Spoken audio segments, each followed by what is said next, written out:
Why? Why does it keep doing circles? What? Why? Why are you doing circles? Fucking circles. And the right next. Fucking circles! You are wasting so much time.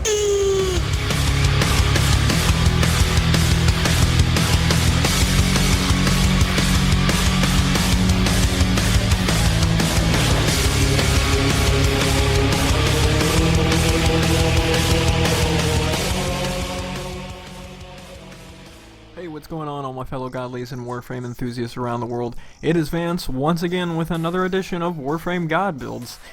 And I gotta tell you, it seems like Digital Extremes is just rolling out Warframes in an effort to keep me locked on this series. They know that I'm trying to leave, and they're just like, nope, you gotta keep doing builds. And the thing is I feel like we just got Nidus, then we get Octavia, and even in the live stream today, they announced the 33rd Warframe, which they already have rendered. This is ridiculous. But for consistency's sake, I will be taking a look at Octavia, the one Warframe who brought Fruity Loop Studio along with her. So let's get straight into it. Alright, so if you have a look at her abilities, she comes with a pretty nice kit. I never have anything to complain about when it comes to her kit. It's more or less the way that she looks and appears in game. It just, to me, I just don't like the way that she looks. She looks so ugly. However, the kit is very phenomenal. Her first ability, Mallet, rhythmically beats damage into nearby enemies and draws their fire. Damage inflicted on Mallet increases its lethality. This is probably one of the best, if not the best, first abilities in the game, specifically because it has the capability of doing so much damage, and then it also operates with the fourth ability, which we'll get to that in a second. Her second ability, Resonator, launches a roller ball that charms foes to follow it. Combines with the mallet to create a moving ball of sonic destruction. So basically how this works is you throw out your second ability and it will go to wherever you cast your first ability, pick it up, and if you're doing a run and gun mission where you're going from point A to point B, then it's going to follow you. And if you're doing something like a survival or a defense, it's just basically going to patrol the area and rally up all the different foes that you're going to be facing. Her third ability, Metronome, grants buffs to those who consistently perform actions in time with Octavia's music. Time jumps offer the Vivace speed buff. Crouching on the beat grants cloaking with the Nocturne buff. Firing rhythmically bestows Opera multi-shot buffed, etc, etc. You can also use melee to buff your melee output damage. And then for her final ability, Amp, it draws power from the decibel level of sound in the area and uses it to amplify a damage buff for Octavia and her allies. It also doubles the damage range of nearby mallets. So this is what I was talking about earlier. Her fourth combines with her first really well. It boosts the damage, plus all the damage you're going to be doing from Metronome. I can't think of really anything that Octavia is lacking here except for CC, which we're going to make up for with our weapon choices. Alright, so moving on to the build for Octavia. It's really relatively simple how you're going to approach a build for her. You know that you're going to be putting out a lot of damage with your powers, so power strength is going to be really important here. You're going to want to use Transient Fortitude and Intensify. I wouldn't use Blind Rage specifically because it burns through a lot of your efficiency, but then again, it doesn't cost her too much to use her powers, so it's really up to you.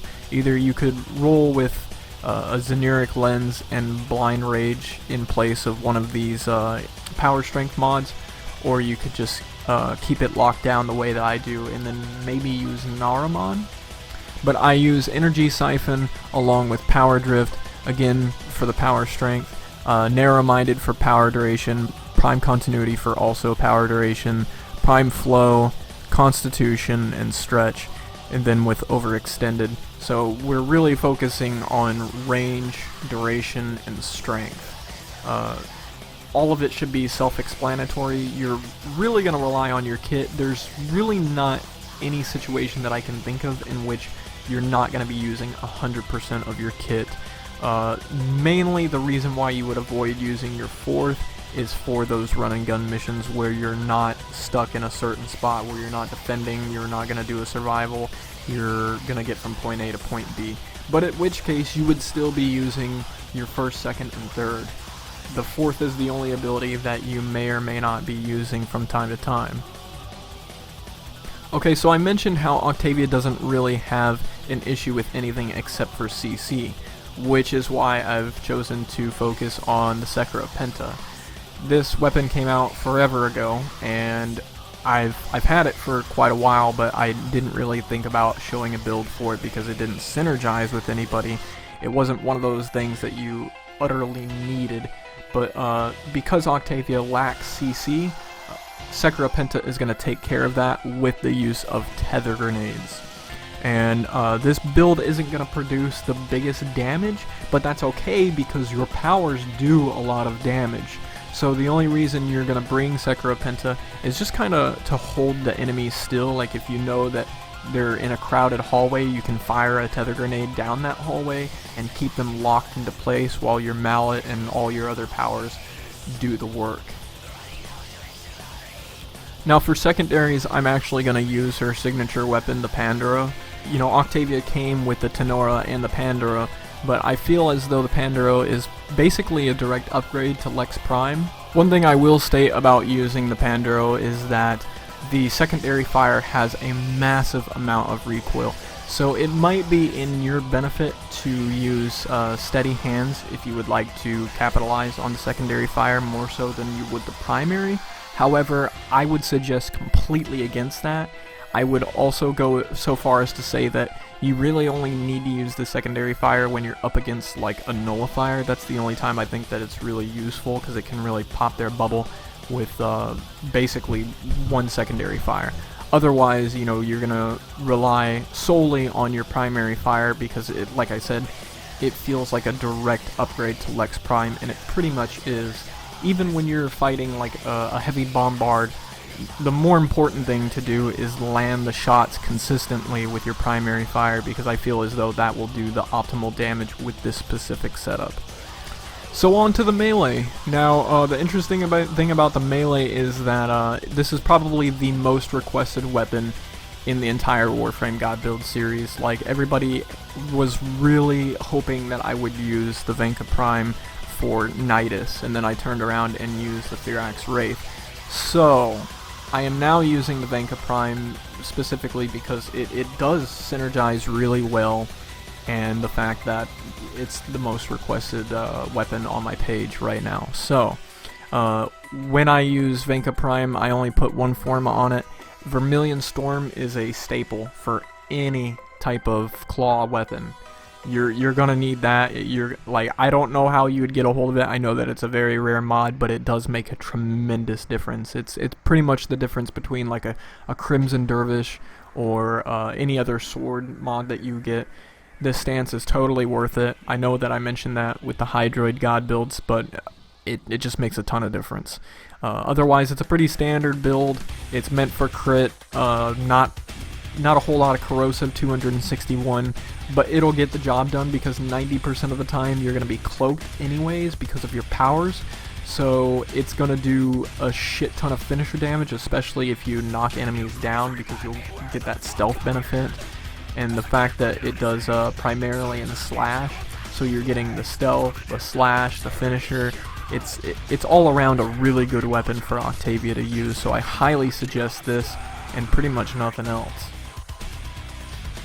So in terms of companions, I'm using Helios Prime.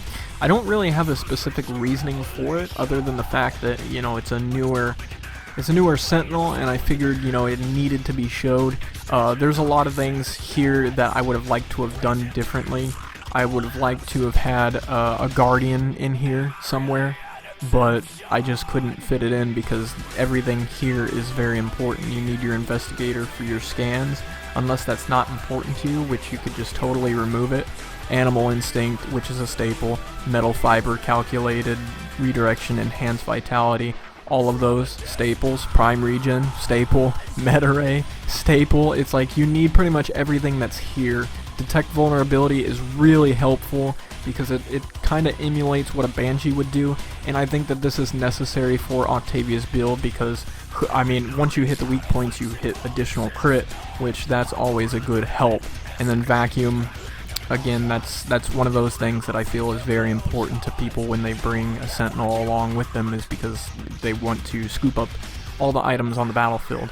Now, this is a very expensive build. It's probably the most amount of Forma you're going to cram into a companion unless it's a Kubro or a Kavat. It's 5 Forma for this Sentinel, but it's totally worth it because it really helps out on the battlefield.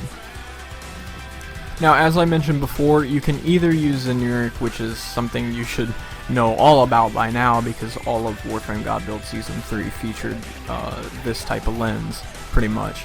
But other than that, the only other lens that I would recommend is probably Naramon for the Shadow Step, which I still need to upgrade completely. And I think that this isn't necessarily needed because you can use your abilities to cloak you.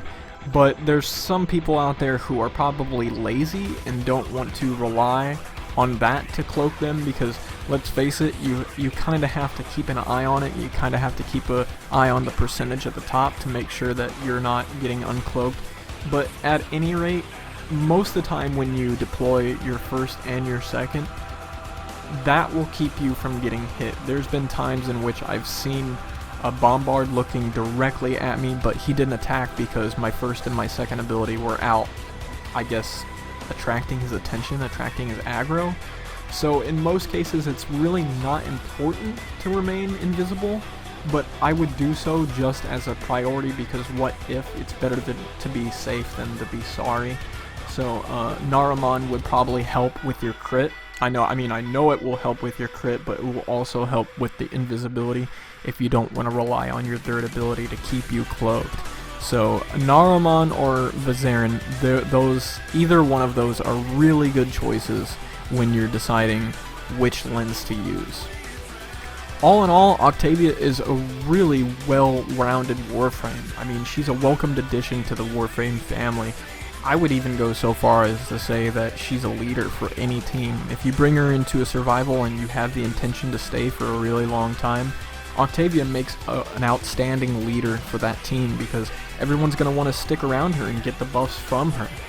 You get the cloak, you get the damage buff. If you bring weapons that do CC, you have that done as well. I mean, check, and check.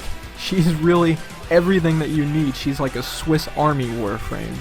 So if you like this video, it always helps if you smash that like button, share, comment, subscribe, do everything I always encourage you to do, especially joining the Facebook fan page, because the thing about it is while I'm not doing the God Build series, I will be gravitating towards my own Exidium lore. I know that I've been mentioning the Exidium lore for quite a while, and if anybody's itching to see that, the best place to remain updated on what I'm doing is the Facebook fan page. So this has been Vance, signing out. Peace.